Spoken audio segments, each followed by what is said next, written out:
next up, we have the Forgotten Storytellers. Question. I'm very new to tarot and find myself stuck in the study phase. I totally feel this.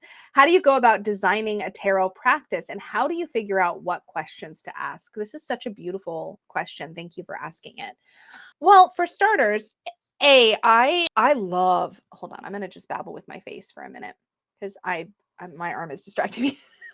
I love the chewy, juicy deep dive of learning stuff. I am such a learning addict. I love it. I love it. I love just give me more, give me more. Let me stuff more in there.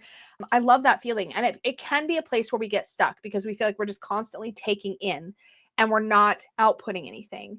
And it's important to find that balance for sure between the input and the output, which is language I actually got from Annabelle Went from this random video that she shared on her Facebook or something a while back. Anyways, it just stuck with me. She was talking about output versus input and how she intentionally takes time to input in her day sometimes rather than only output, which I thought was a beautiful way to discuss balance and productivity and such. But that's a sidebar. Here we are for another sidebar. I think part of what happens when we get stuck in the study phase is that we feel like we're never going to have enough. We're never going to be done.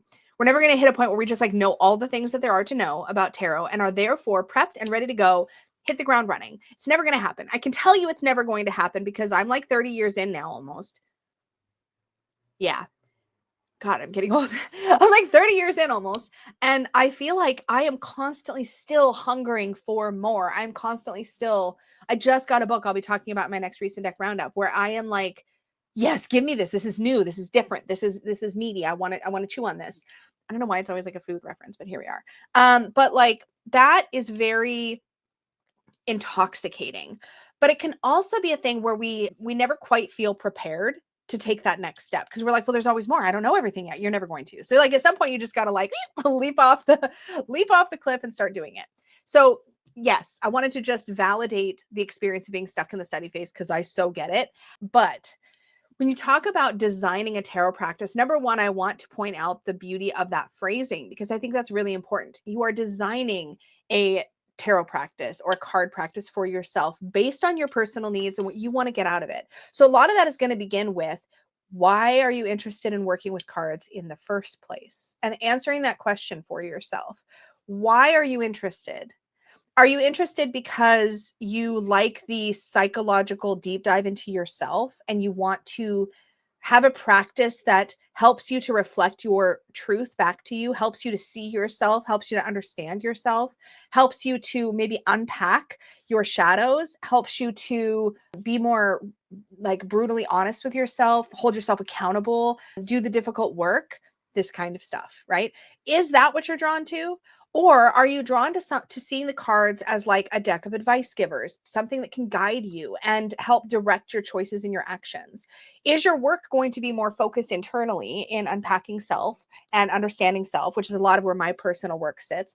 Or is your work more focused on helping to provide that sort of external guidance and validation you need to make decisions and move through your life? Because that is going to be different. How you're going to design a tarot practice for yourself is going to be different depending on those things. Also, there is ways to design a tarot practice that integrates with study. So if you're okay, I've been studying, now I want to really know the cards. Well, then you might want to have sort of a practice that you build that is designed to layer or intertwine study with practice. So for example, it's really common advice to, once you've done taking in all this book knowledge or video knowledge or course knowledge or whatever it is you've been doing to acquire knowledge about how to read the cards, it's really common advice to start a card a day practice. Now that might be a card in the beginning of the day to say what's my advice for the day? How should I move through my day today? Or what's the energy? Taking the temperature of the day. And then paying attention throughout the day to how that card showed up. That can help to build a understanding of the card that goes a little deeper than just that book input knowledge, right? So that could be one thing you could try. I get bored with that real freaking easy, to be honest, but a lot of people find that very, very, very effective. So if you're still kind of in study mode and you want to kind of just tiptoe, then see your practice first as a study aid to kind of bridge the gap from study mode to practice mode. And then the other way to do a daily card, as Amber just pointed out, is a nighttime reflection card, which I actually find as a brand new reader or brand new tarot person, or when you're newer or beginner, I think that's actually oftentimes a lot easier for people. You sit down at the end of your day, you're getting ready to go to bed, you pull a card and you go, how did this card apply to everything I experienced today? Where did this card's energy show up? I have a practice very much like that I still do today that has become deeply spiritual and personal and meaningful for me, because I pull a card and I'm like, where was I supported today? Where was I held today? Where was I being pointed to the truth today? Maybe I missed it and I want to know, did I miss it? Did I see it? Was I feeling it at the time? So that's a very smart sort of spiritual take on that concept. But there's also just the general, like, how did this energy show up? And doing it in a reflective way feels very accessible. So that's another study aid style practice you could build in for yourself. But when you decide what it is that you're going to design for your tarot practice, the first thing to ask yourself is what the point of the practice is. Do you want, like I said, you have to go back to yourself and ask yourself that question. What do I want out of working with cards? If you want to dive into those deep, shadowy places, then you probably should build some sort of practice or spread or ritual that leads you in that direction. If you want it to be the study thing, then the one I just suggested might be really good, the morning or bedtime reflection type poll. If you want to have advice that's going to guide your day, then that's the kind of question you're going to ask. So first, answering what the purpose is will lead you to what the next step is. So you've decided, okay, actually, I do want that. I want the guidance style. That feels right to me. That feels like what I'm interested in with the cards. So you go, what's a good question I can ask that will help me get that kind of information from my cards, whether it's a 1 card or a 3 card. So my energy obstacle advice sort of daily draw is that way. It's kind of like, what do I need to know about the energy of the day? What might I bump into? So what should I prepare myself for? That might be a bit of a hiccup so that I'm not caught off guard. And then what's my advice for the day? So I have a daily spread that works really well for me. That's 3 cards. That might be a bit much to start with. You might want to pick a question that you can answer with 1 card, just so it's less complicated. So you might say, what is my daily advice? And then you pull a card for advice.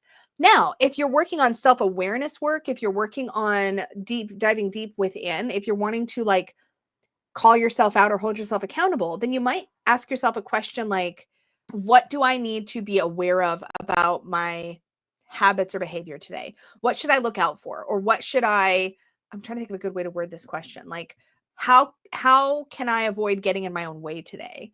Or where might I stumble if I'm not present today? And then you can pull a card and that card can tell you where you might be likely to misstep in your day. And then you can bring that presence and that awareness to yourself if you're doing that kind of work. Maybe you're working on building a gratitude practice. And so you might pull a card in the beginning of the day.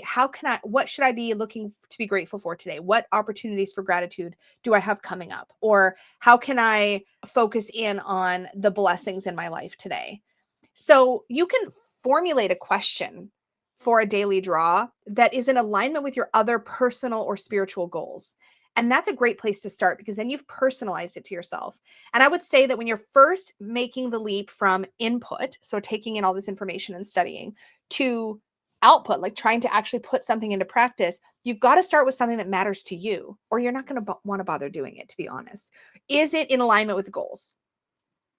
And then build something around that, but start with one simple practice, something you can do in like 5 minutes or less, because then it's accessible. It's not going to feel like work. It's not going to feel like this big setup process.